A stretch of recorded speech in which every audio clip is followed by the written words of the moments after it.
Boa noite a todos, boa noite a todas, boa noite a todos. Hoje não é quinta-feira, eu sempre digo que quinta-feira é uma noite de alegria, porque é noite de encontro, de reencontro, é noite de café preto, mas hoje é segunda-feira. Segunda-feira especialíssima, porque, como eu havia anunciado, o café preto começa com essa segunda-feira a apresentar esses programas, né, que serão em geral gravados, e também especialíssimo porque nós estamos recebendo a Ieda Leal, que é secretária Políticas da Igualdade Racial do Ministério da Igualdade Racial, ela que foi coordenadora do Movimento Negro Unificado, é uma militante histórica e, portanto, quando se pensa em direitos da população negra, esses direitos foram construídos pelo movimento negro e a Ieda Leal é uma das pessoas que fazem parte da construção desse direito. É uma alegria, então, receber a Ieda Leal, que eu já falei, que é uma pessoa que, quando fala, é como se o sol rompesse as nuvens, de repente, e nós pudéssemos ver a luz da Ieda, assim, se lançando, iluminando e fazendo o dia. Seja bem-vinda, Ieda Leal. A casa é sua. Muito obrigada, Hilário, pelas palavras de gentileza e de muito afeto. Para mim é uma grata satisfação estar hoje podendo estar nesse espaço para a gente estabelecer um bom diálogo, porque nós temos muito a oferecer para o Brasil. Nós temos muito a oferecer para a população negra deste país e para a população não negra deste país. Na verdade, o contrato que a gente faz é de sermos cada vez mais defensores das vidas, e isso nós aprendemos dentro da comunidade negra. Então, eu quero agradecer o convite, dizer que eu estou muito feliz e acho que é um dos caminhos para a gente poder continuar os passos que vieram de longe, de Luísa, de Lélia, de Teresa de Benguela, de Dandara, de Zumbi, de Abdias, de muitas pessoas que nos conduziram para os caminhos mais corretos, o de lutar, o de colocar em primeiro lugar a vida de todos, todas e todos, inclusive a nossa possibilidade de fazer com que o Brasil pudesse compreender a importância de ser um Brasil muito negro. Nós somos maioria absoluta nesse país. E para esse país compreender isso, é necessário que a gente pudesse fazer esse movimento que a gente faz, que é esse movimento negro, né?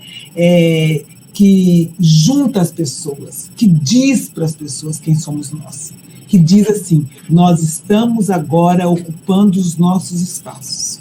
É isso. Ocupar os espaços significa isso. Abrir nossas mentes e nosso coração para dizer: nós chegamos. Porque todas as tentativas de nos destruir não foram tentativas que tiveram êxito. Pelo contrário, nós somos a maioria absoluta desse país. Nós somos mulheres e homens, jovens, população LGBTQIA+, desse país, dizendo: nós negros existimos, resistimos e vamos ocupar todos os espaços. Sensacional.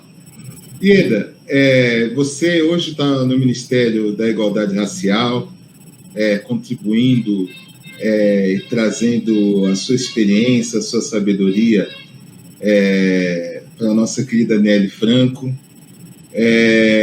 e, obviamente, fazendo com que essas políticas possam chegar a muitos lugares, a todos os rincões do país, né? Mas você é uma pessoa, como eu falei aqui, já antiga do movimento negro, né? E aí eu te pergunto, quem é Ieda Leal? Como se constituiu a figura que ora se nos apresenta, assim, com esse sorriso de sol? Olha, eu sempre vou dizer que eu sou uma mulher em movimento, né? Alguém me perguntou em que momento, um dia desses atrás, alguém me perguntou em que momento eu me descobri negra. Eu nasci numa família de pessoas negras, muito responsáveis com a vida dos outros. Então, eu sou filha de Maria e Moacir.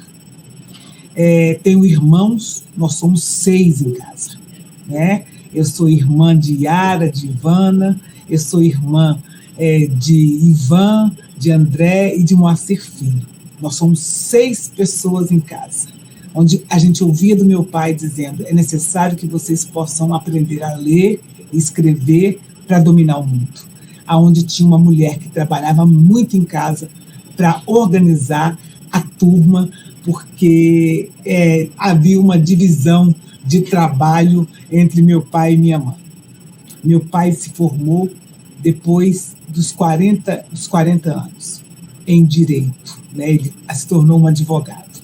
Minha mãe, depois de muita luta, ela foi estudar e depois ela disse que não queria mais fazer vestibular, ela queria só concluir os estudos que ela tinha interrompido na adolescência, que ela ter feito, e ela fez isso. Uma das pessoas que me ajudou e me disse, e me contou, que já tinha lido as obras de Carolina Maria de Jesus. Então, eu acho assim que eu sou uma mulher em construção, sou mãe de 4, né, 4 meninas, Júlia, Naomi, Nuala, Naila e...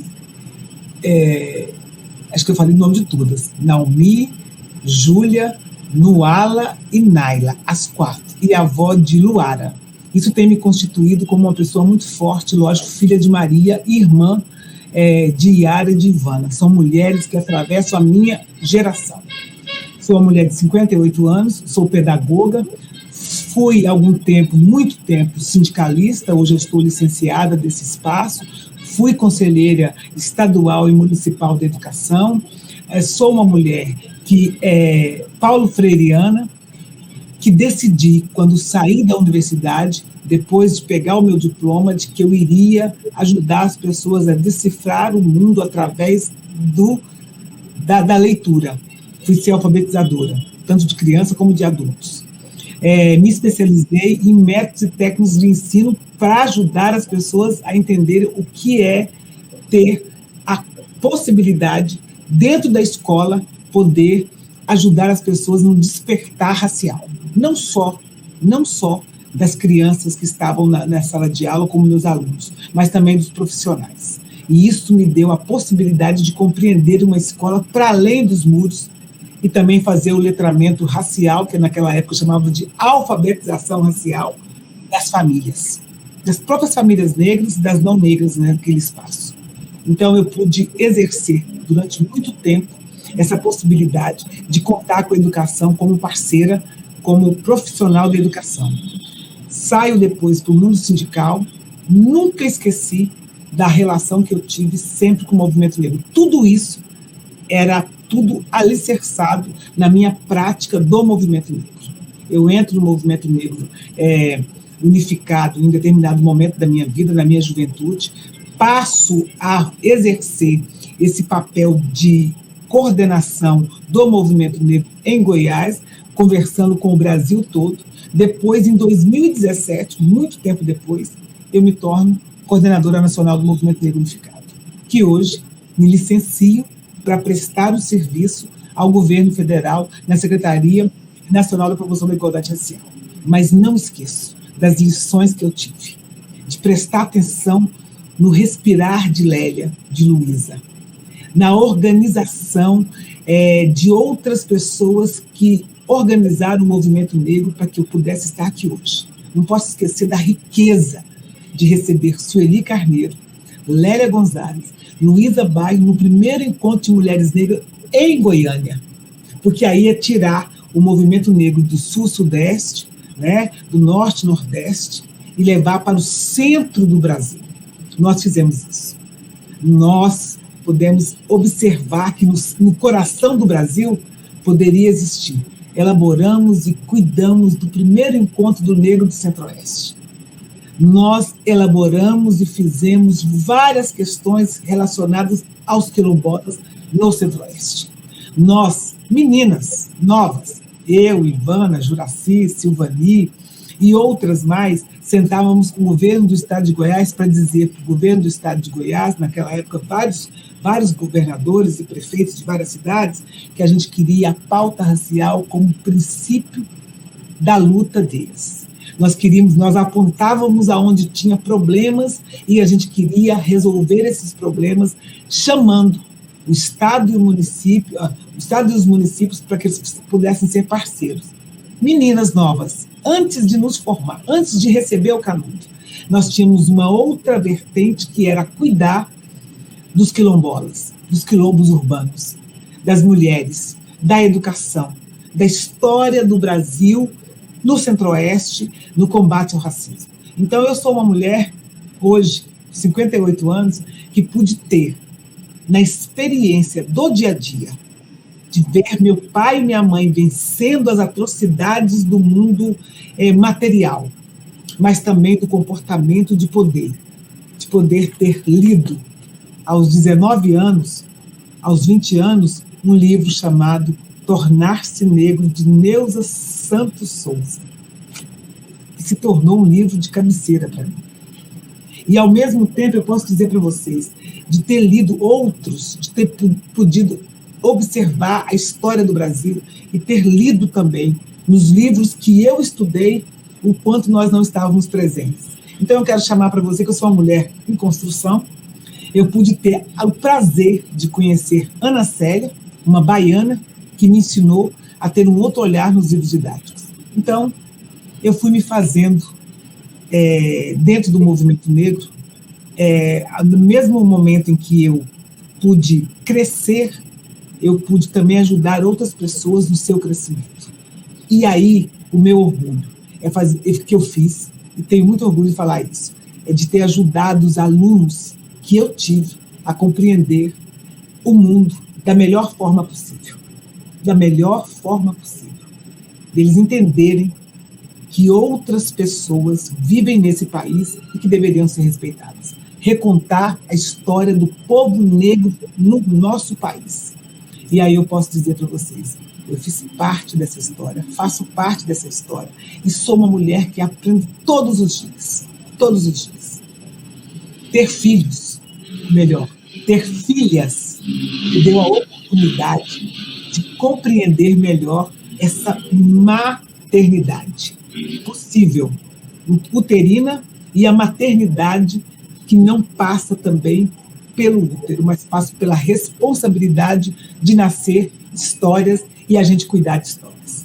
Então, sou eu, uma mulher em construção, definitivamente em construção, a partir das nossas histórias e das relações que a gente tem que ter com o nosso país, para a gente envolver as pessoas cada dia mais naquilo que nos une, que é a vida, que é permitir que o outro viva com dignidade.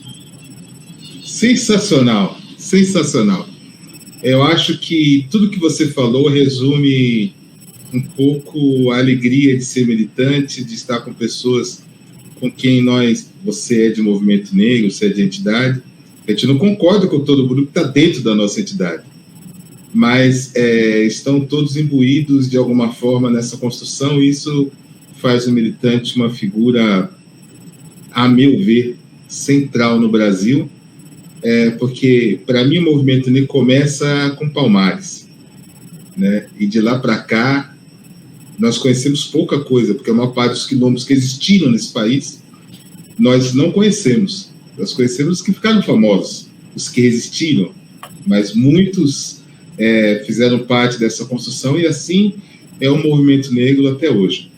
Conquistamos, Ieda, a Lei 10.639, a Lei de Cotas revigorada recentemente. Hoje temos a possibilidade de termos militantes indo para a universidade e fazendo curso superior, pós-graduação, trazendo para o centro da reflexão teórica aquilo que o movimento negro conseguiu construir enquanto conhecimento. O que falta? O que na implementação dessas coisas ainda falta para que o combate ao racismo e a promoção da igualdade racial seja alguma coisa mais efetiva, mais forte, para a conquista da história de tantas pessoas, como a sua mãe, como a minha mãe, mulheres e homens que apanharam tanto do racismo, seja reconhecida como alguma coisa fundamental nesse país? Eu sempre vou dizer que o resultado de 2023, toda essa somatória de ações do movimento negro resultou numa coisa que eu estou chamando de coragem. Todos nós estamos tendo, ou a grande maioria, nós estamos tendo coragem de reivindicar, de denunciar, de exigir a punição. Essa coragem tem dado para a gente essa potência de dizer agora, nessas campanhas, nós precisamos estar no parlamento. E estar no parlamento significa negociar com os partidos a nossa permanência, a nossa chegada à permanência e a nossa saída para candidaturas. Isso é um grande passo. Nós não balançamos mais as bandeiras. Nós queremos sentar nas nossas cadeiras. E o grande passo para isso é a gente pegar os resultados do IBGE e dizer as cadeiras de representatividade nesse país precisam ser diferenciadas. Eu preciso ter, diante da representatividade que nós temos, cadeiras fixas para homens, para mulheres, para a população LGBT, para a juventude, para os dados geracionais. Nós precisamos fazer isso. Esse é o grande, para mim, esse é o grande momento onde nós vamos não mais olhar para um parlamento onde nós temos poucas representações de mulheres ainda, mas as que têm fazem absoluta diferença. Tem uma coisa que a gente diz aqui na esplanada, né? Que diz aqui somos todas beneditas. O exemplo de Benedita da Silva dá a chance de mulheres negras de todos os partidos dizerem que no alto da nossa sabedoria nós precisamos ser beneditas, porque Benedita tem 81 anos, uma trajetória de luta e de resistência e de defesa da vida, do povo negro. De onde ela está, ela emana responsabilidade e muita esperança. Então, eu acho que a gente precisa ir dividindo as nossas conquistas para demonstrar para a gente que hoje nós fazemos a diferença. Ninguém hoje vai para um tema, pessoas responsáveis, pessoas que têm o compromisso com o Brasil, ninguém hoje entra numa discussão sem ter os dados que dão conta de que este país é um país formado por maioria negra. Ninguém pode dizer isso. Ninguém pode omitir ou desconhecer o fato de que a violência policial ela está muito ligada à cor da pele das pessoas. Então não é só, sem dúvida, não é só a escrita de mais um manifesto contra e chamando para a responsabilidade dos governos que gerenciam a própria segurança pública, de que é necessário fazer alguma coisa para estancar esse caminho tortuoso da matança dos negros no país. Então, as pessoas que lidam com essas informações e que são responsáveis pela gestão do país não pode fechar os olhos, não pode deixar de perceber o quanto a violência obstétrica atinge as mulheres negras. Nós precisamos, para além disso, de reconhecer, de ter uma política, né, que inverta ou que acabe, que aniquile essa situação. Então, nós precisamos compreender que este momento, 2023, nós temos, Hilário, muitas coisas, muitas informações e a segurança política de pessoas que são sabidas, porque é fruto de um investimento que o movimento negro fez para a educação pública desse país ser diferente, para que nós tivéssemos cotas, para a gente comemorar junto com uma jovem que teve quase 100 mil votos em Uberlândia, e hoje ela foi a relatora do projeto de cotas, do PL de cotas, e que disse que cotas precisa continuar. E, para além de continuar, precisa ser ampliado para pós-graduação, e que nós não podemos interromper um projeto de reparação contra o crime que a população negra sofreu nos quase 400 anos de escravidão. Então, isso é um sinal de que nós estamos, de fato, fazendo o necessário, o possível, para a gente continuar dizendo a pauta racial ou o caminho para a igualdade racial nesse país tem que ser princípio de luta.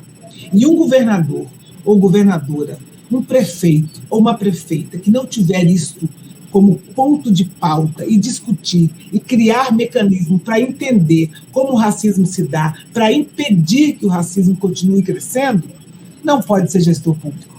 E isso a gente tem nas nossas mentes, as pessoas estão preparadas para essa discussão. Nós estamos dizendo, necessariamente, só aparecer nos comerciais, só aparecer como apresentadores de algum programa ou outro, ou só dominarmos as capas dos livros didáticos, não é o suficiente. Nós precisamos de políticas bem traçadas e desenvolvidas ao longo de todos os ministérios, de todos os governos com suas secretarias e de todas as prefeituras com seus secretários também. Nós precisamos fazer com que o Brasil possa respirar grandes possibilidades, respeitando a diferença de cada cidade, mas respirar igualdade racial para a gente sair desse patamar que é muito ruim, que o Brasil ainda tem, de um lugar que mata os seus, que discrimina, que impede a chegada das pessoas nos lugares mais importantes, que não tem uma política de moradia, não tem uma política de trabalho e renda ainda para essa população, porque a gente tem dúvidas de que se existe racismo ou não no país. É incrível, né? A gente vive numa balança, né? Assim. É porque é interessante que a coisa do movimento negro ela vai se implementando, mas ela demora, né? Eu me lembro que lá na década de 90, muita gente, principalmente quando se dava entrevista, esse tipo de coisa, mas o Brasil é racista. Eu digo, gente, em 1988 foi criada a lei do racismo. Se tem lei para combater, é porque oficialmente admitiu o seu racismo, né? Agora, esse ano, agora em novembro, vai fazer 30 anos que o movimento pelas reparações fez o fatídico almoço no Matsuri Plaza, lançando o movimento pelas reparações, que exigia que o Estado fosse declarado culpado pelo crime de escravidão, também entramos na justiça contra isso, e exigindo cotas. 30 anos depois, as cotas parecem hoje mais consolidadas do que estavam antes. Então, as pautas do movimento negro, essas pautas orgânicas, né, elas demoram para se implementar pelo próprio ritmo da política. Aí eu te faço uma pergunta que, dependendo da sua resposta, é também uma proposta. Existe a possibilidade de nós fazermos um encontro nacional do movimento negro nos próximos, assim, no período próximo? Está no horizonte essa possibilidade? Um novo encontro nacional do movimento negro? Bom, aí você, assim, militante do movimento negro, cria de Luísa e de Lélia, de tantas outras pessoas que me ajudam a fazer uma reflexão muito boa, eu acho que o movimento negro precisava se reunir muitas vezes, em vários momentos, em diversas possibilidades. Os educadores do movimento negro, hoje a gente pode falar, as pessoas que cuidam da saúde, né? Sim. Do movimento negro, os profissionais da educação, as pessoas que cuidam da arte, do lazer, da moradia, os arquitetos negros do nosso país, porque nós temos uma coisa, Hilário, que eu gosto de dizer. Eu sou fruto, quando eu entrei na universidade não tinha cotas, nós éramos 3 pessoas do curso de pedagogia, nós éramos só 3, imagina, né? Então, tanto que era difícil alguns anos atrás. Eu me formei em 88. Aliás, a minha data de recebimento do meu canudo é 8/8/1988. O ano da centenário da abolição, né? Da abolição, e o ano também da educação, né? Da educação. Então, então, esse marco. E a minha filha, a do meio, ela nasceu dia 8 de agosto. Então, assim, eu fico brincando com os números, né? De um outro ano, que não foi 88, lógico. Mas eu digo assim, algumas coisas que nós temos que compreender dessa garantia desses encontros. E esses encontros precisam ser puxados por nós. Eu vou te dizer uma coisa. Nós fizemos os encontros regionais do Centro-Oeste, do Negro do Sul-Sudeste, do Sul, do Norte-Nordeste. Numa organização muito que próxima daquilo que a gente acreditava. Hoje nós podemos juntar muitos negros arquitetos e pensar uma arquitetura, juntamente com engenharia, completamente diferente daquilo que se coloca na nossa sociedade. Nós podemos fazer encontro hoje de pessoas da arte que eu digo de todos os campos. Talvez a gente não dê conta de fazer um encontro aqui, no Mané Garrincha, porque seremos muitos. Olha, sabe, e pensar isso, para mim, é pensar grandes possibilidades. O IBGE entregou para a gente um censo quilombola, 1.300.000. Imagina. Então, a gente começa a brincar com os números e a perceber a juventude negra. Vamos fazer o encontro dos nossos filhos. Só da minha parte serão 4. Eu posso dizer assim, que os militantes mais velhos do nosso país iremos fazer o encontro dos nossos filhos e filhas. Vai ser belíssimo.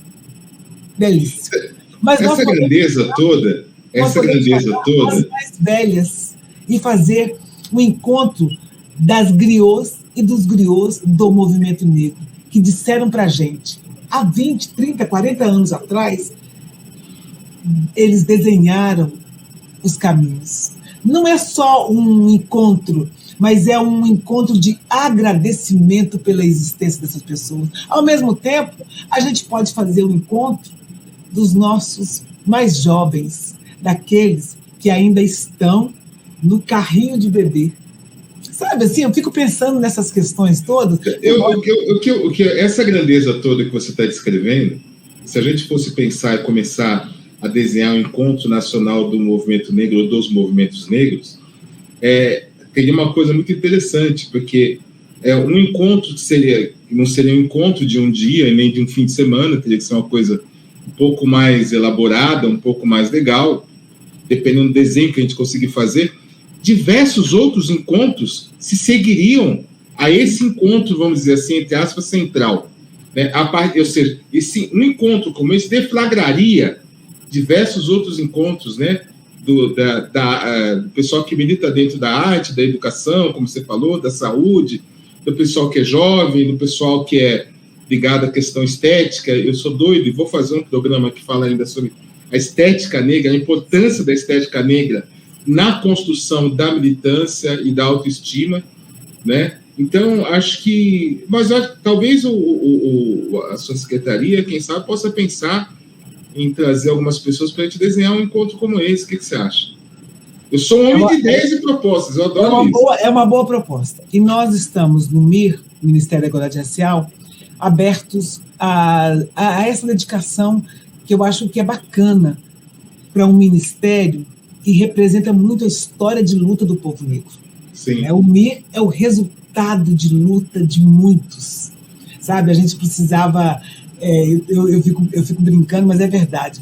O reconhecimento que nós temos de quem antes já esteve nesses espaços, é fundamental. Ninguém pode ir para lugar nenhum se não reconhecer a parcela de contribuição de cada pessoa, de cada militante, de cada mulher, de cada homem que passou por esse espaço, de cada... Sabe, hoje a gente pode olhar e dizer: nós construímos uma política de igualdade racial para esse país que continua em construção, mas que tem muito resultado, porque a gente sempre respeitou quem veio antes da gente.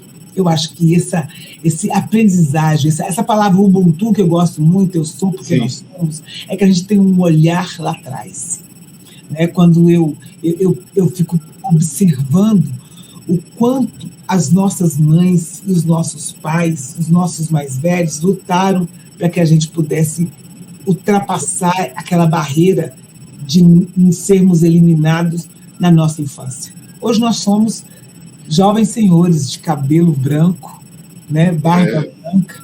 Os que têm cabelo, né, Ieda? Dizendo: nós conseguimos, nós chegamos em algum lugar. Isso é muito importante para a gente. Eu posso olhar nos olhos da minha neta de 5 anos, a Luara, e dizer: nós chegamos e precisamos continuar para que vocês também cheguem.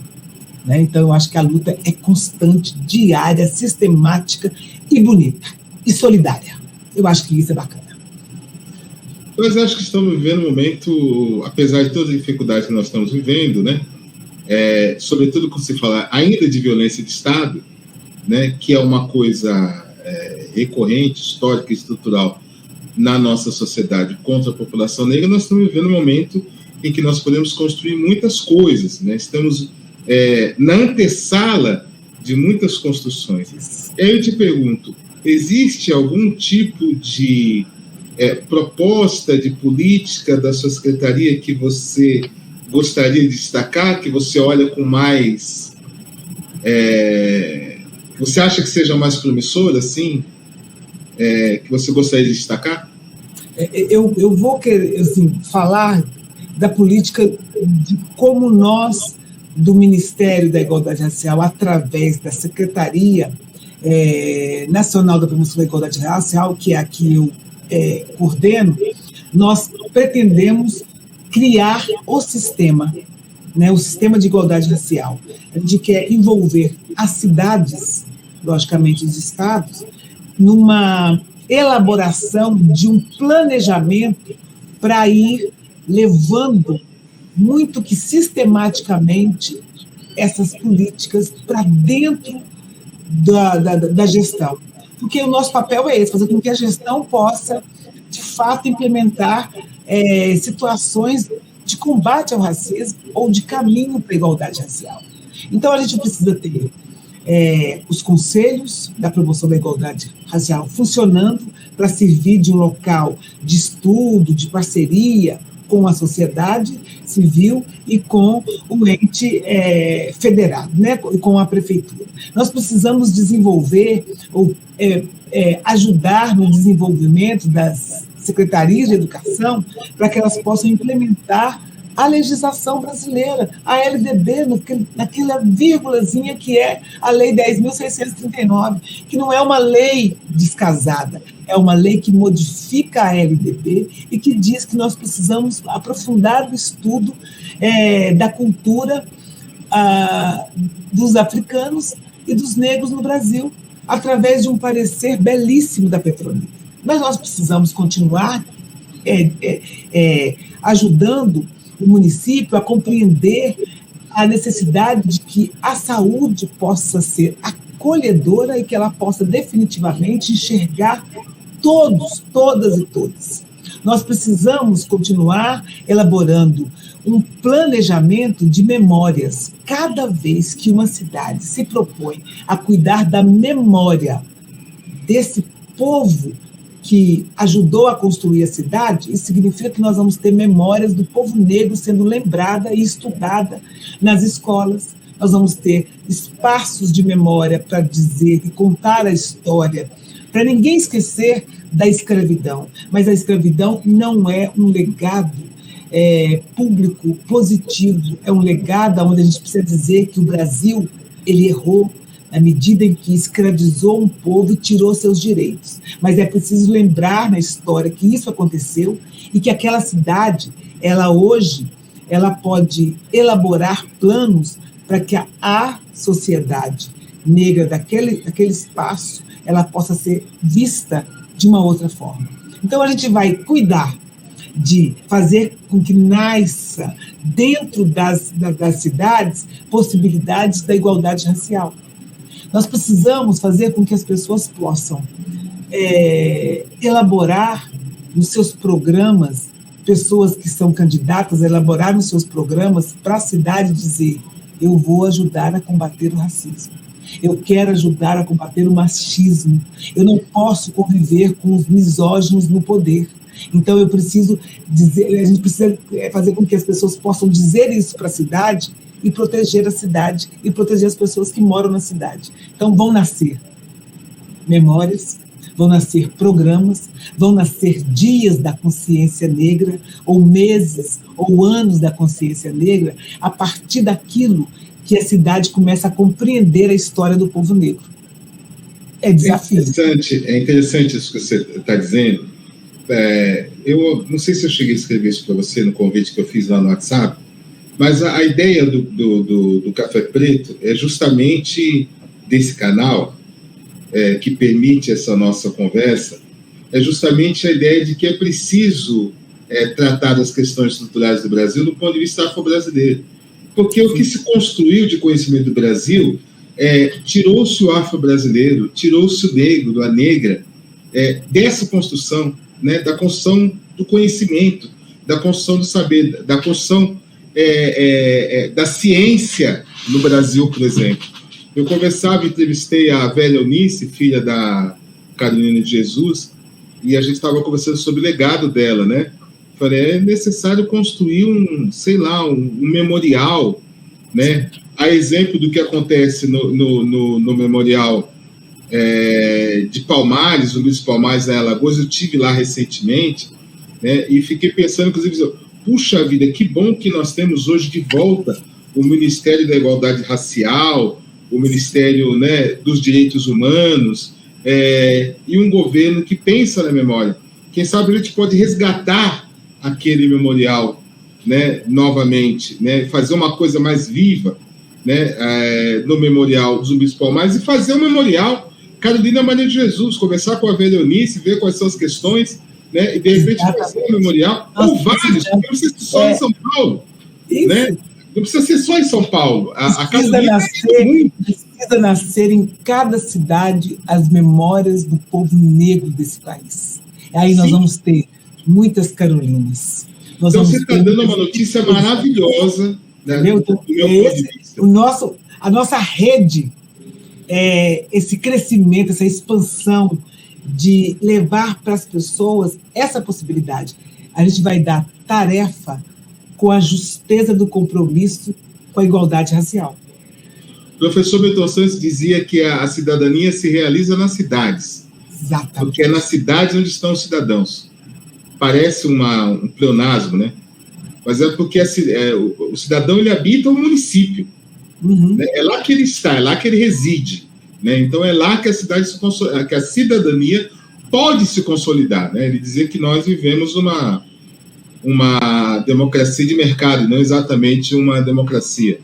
Né? E aí acho que quando você fala dessa questão das cidades, dos municípios, acho que retoma um pouco esse pensamento do professor Milton Santos, né, de trazer a cidadania para a centralidade, né, a partir do lugar onde está, e das memórias da participação daquelas pessoas na construção do saber, do conhecimento, da filosofia e, sobretudo, da construção da participação afro-brasileira nesse processo, né? Então, você está nos dando uma excelente notícia. Muito bom. Eu vou aproveitar, enquanto você toma uma aguinha aqui, para agradecer e lembrar alguns amigos que são importantes, né? Pessoal da Agenda Periférica, né, que está sempre distribuindo o nosso conteúdo, avisando, gente, olha, vai ter uma nova entrevista lá no Café Preto, do Ronaldo Vieira, né? A Agenda Periférica é uma agenda que procura trazer os acontecimentos culturais e artísticos da periferia, ou seja, dar visibilidade ao artista da periferia e essa arte maravilhosa que acontece em todos os lugares, mas sobretudo da periferia.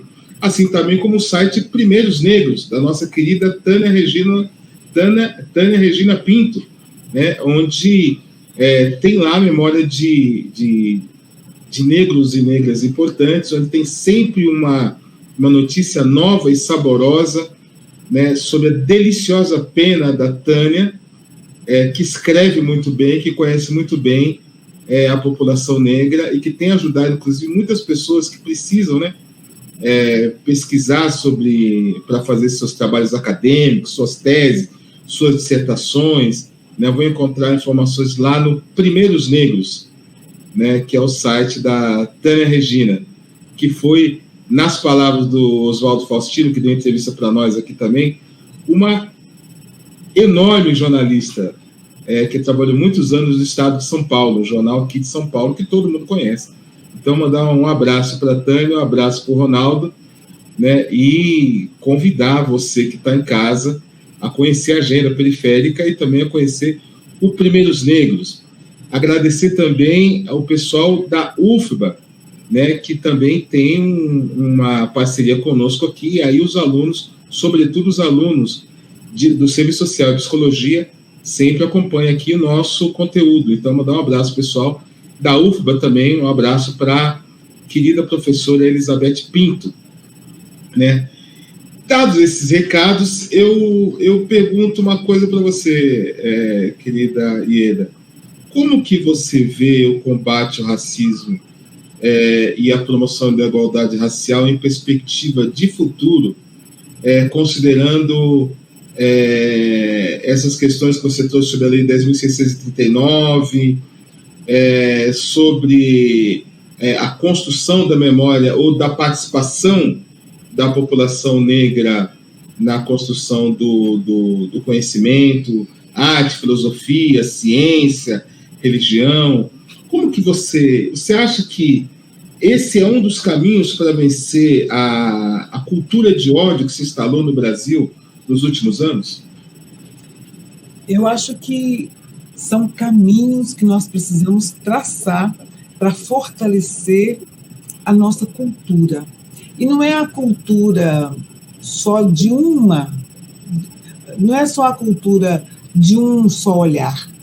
Eu acho que é introduzir nas nossas relações diárias as nossas vivências de possibilidades outras que não seja essa aprendida ou repassada por pessoas que acreditam em uma cultura só, entendeu? Ou numa cultura que repreenda as outras culturas. Sim. Nós não acreditamos em hierarquização de cultura, mas nós somos um povo. A maioria do povo brasileiro é formada por negros e negras. A maioria desse povo tem um jeito próprio de ser. E a gente precisa continuar inaugurando essas relações.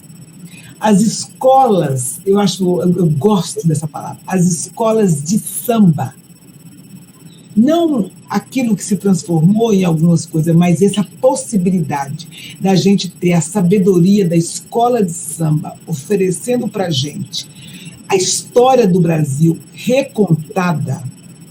E eu estou querendo me distanciar daquelas outras coisas que acontecem que fogem da nossa ossada, né? Mas aquilo que politicamente ocorre, da junção da sabedoria de quem toca uma bateria com 300 pessoas, de quem elabora um samba. O maior espetáculo da terra. Isto.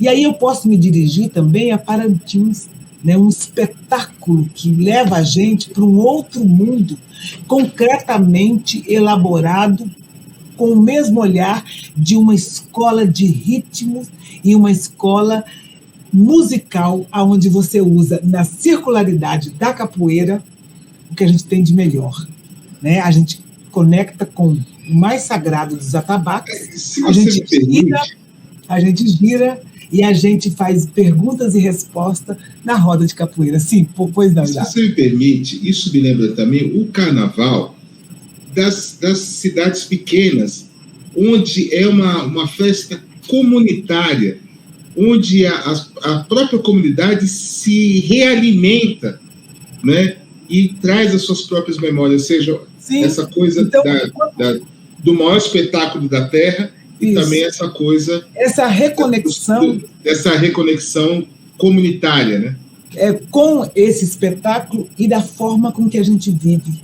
Então, tem algumas coisas, e Carolina fala isso, só quem sabe o que é a fome para lutar contra a fome. E o desespero de uma mãe quando não tem a comida para os filhos. Porque algumas respostas é assim, por que você foi ter filhos? Então trabalha mais, né? Vocês precisam se organizar mais. Não é essa a resposta. Então a reorganização política a partir dos nossos sentimentos, elas vão dar outro sentido para a vida. Isso precisa ser retroalimentado entre nós. Nós não somos o fracasso da sociedade. É mentira. Nós não somos a derrota. Nós somos mulheres guerreiras que criamos os nossos e as nossas. Nós somos mulheres que choramos a perda dos nossos filhos. Nós somos pessoas que temos coragem de lutar e de dizer e apontar quem é que tirou os nossos direitos. Então, eu acho que essa reelaboração de outros sentimentos, de estar em vários lugares e o pertencimento que nós temos, da garantia de que nós não estamos,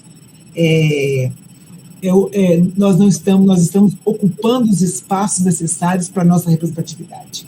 Isso nos dá direito a continuarmos vivas e lutar por dignidade e a luta pela dignidade de ocupar os espaços em toda a nossa sociedade, da associação de bairros, passando pelo Conselho Tutelar, pelas eleições das representatividades dentro das escolas, tanto dos pais e dos alunos, como passando também pela representação sindical, pela representação partidária, por nós estarmos nos conselhos municipais e estaduais de educação, de saúde.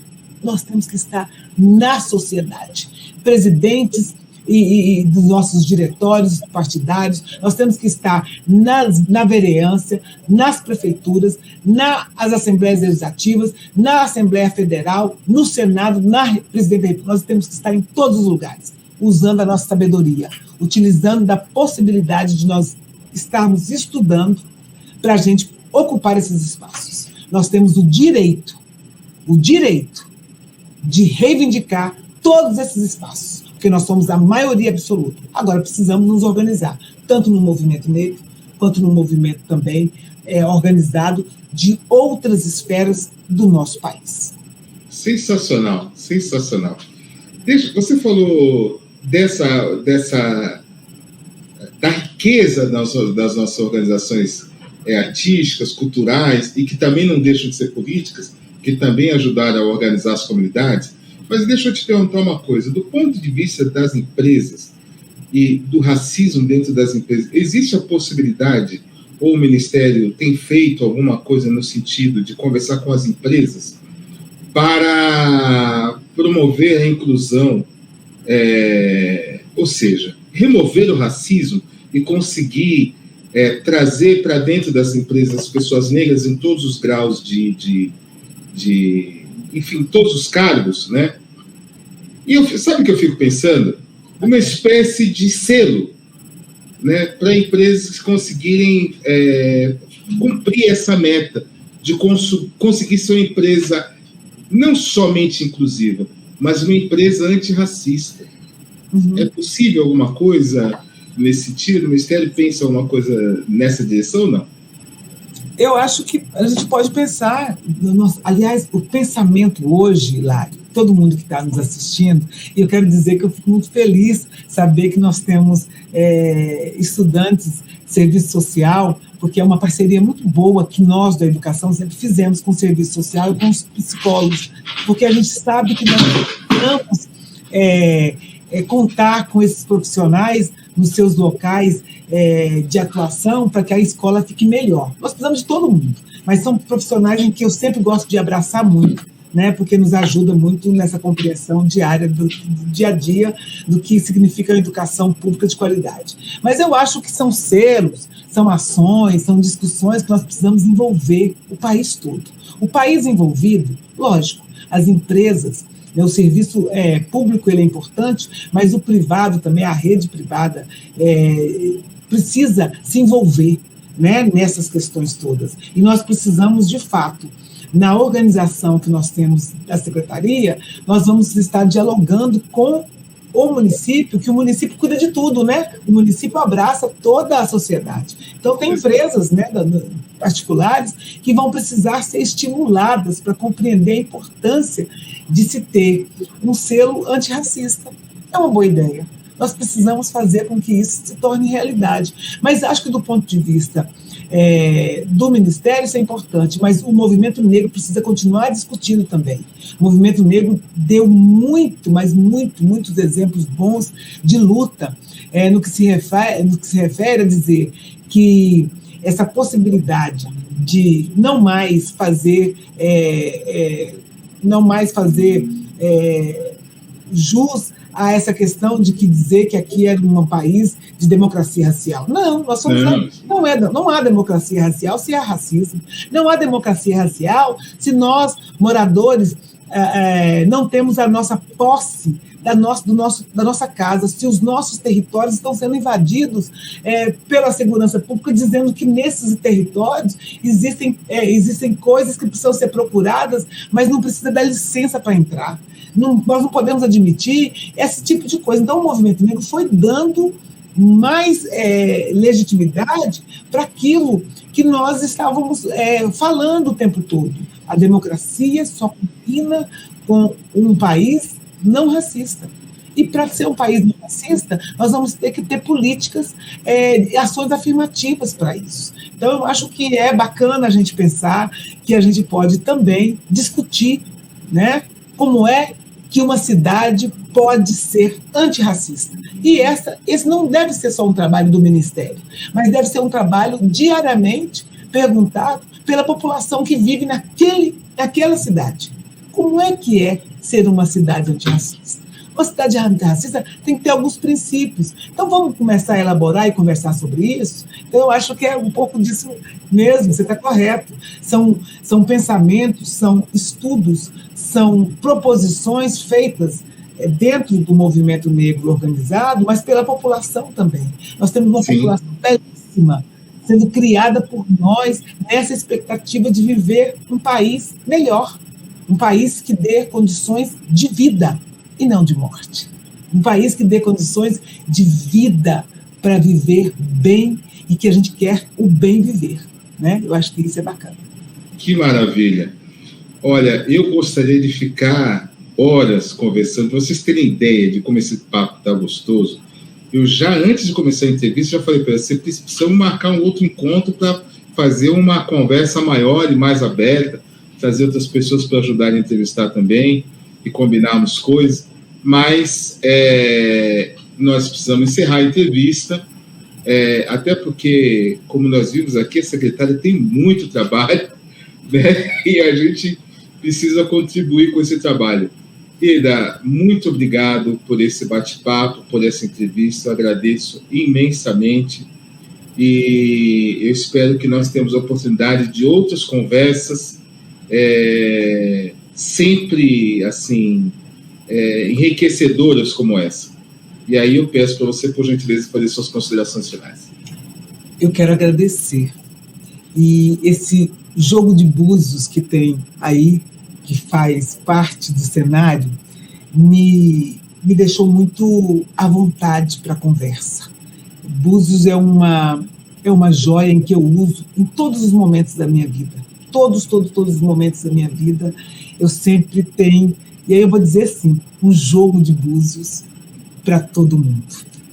Precisamos acreditar nessa grande possibilidade, neste momento da reconstrução do nosso país. Nós vamos precisar de todos, todas e todos. E aí, para o caminho de uma boa reparação, em nome da população negra que cresce nesse país, que se multiplica. Nós precisamos continuar lutando para a gente chegar em um local onde a gente vá, de fato, viver num país sem racismo. Muito obrigada. Beijos no coração de todas as mulheres deste país, mulheres negras que me ajudaram a chegar onde eu estou. Eu nunca caminhei sozinha, e sempre com um sorriso nos lábios e a certeza de que nós precisamos compreender a sociedade para a gente ajudar no desenvolvimento do país, mas a gente também aprender como a sociedade funciona para lutar contra o machismo, o racismo, contra a transfobia, para a gente colocar os nossos alunos e alunas da forma melhor para o enfrentamento diário da sobrevivência. Quero dizer para vocês, 2023 é um ano decisivo para que a gente possa, de fato, entrelaçar mais lutas para a gente conseguir continuar vencendo. Abraço, Hilário, conte sempre. Muito obrigado. Muito obrigado, muito obrigado a todos, todas e todos, especialmente a Eda Leal, que fez a gentileza de atender ao nosso convite. Nós estamos juntos e até o próximo Café Preto. Grande abraço, tamo junto. Obrigada.